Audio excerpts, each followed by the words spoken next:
kuna baridi. Uliza Karanja kama ataongea. Asante.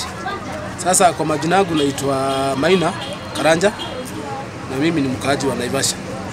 Sasa hivi tuko hapa kunaitwa hapa park na nataka kwanza ni kodemu.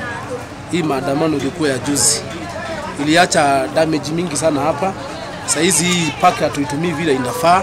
Hapa kuna kuoga na maji, walikuja wakatoa tapu zote za maji kakatwa, hakuna maji, choo zenyewe hazitumiki. Saa hii tunahangaika hapa. So hiyo maandamano haina faida kwetu. Tunaona hasara juu saa hizi tunahangaika hapa, tunatezeka, tukai na place kwa hiyo. Mimi naitwa Willy, mimi ni photographer hapa park. Na support Kenya Goons walifanya juu hapa ndio penye nafanyia kazi na walipoa mataps manene. Sasa unaona hakuna maji, tunatumia toilet pale, sasa hakuna maji. Hawakufanya kazi poa.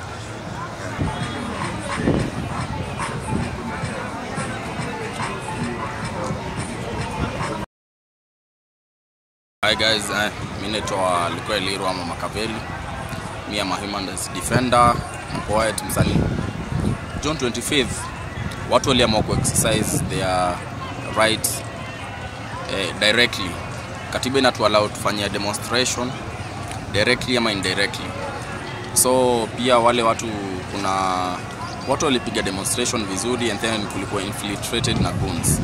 So wale goons waliingia mtaa wakaribu facilities hapa hivi Naivasha, waka loot pale hivyo stores kadhaa, na pia hapa hivi kwa park wakakuja wakaingia kwa park wakavunjia taps, which is a public facility yenye inatusaidia sisi wote. So waliweza kuharibu zile taps, wakaharibu vitu kadhaa, wakachoma vitu kadhaa wa kadha. Hatukufeel ikiwa poa. So sisi tulikuwa tumeenda pale hivyo kudemonstrate juu tunakata stories za extrajudicial killings. Lakini wenye wali-infiltrate walituharibia. Ukweli walituharibia.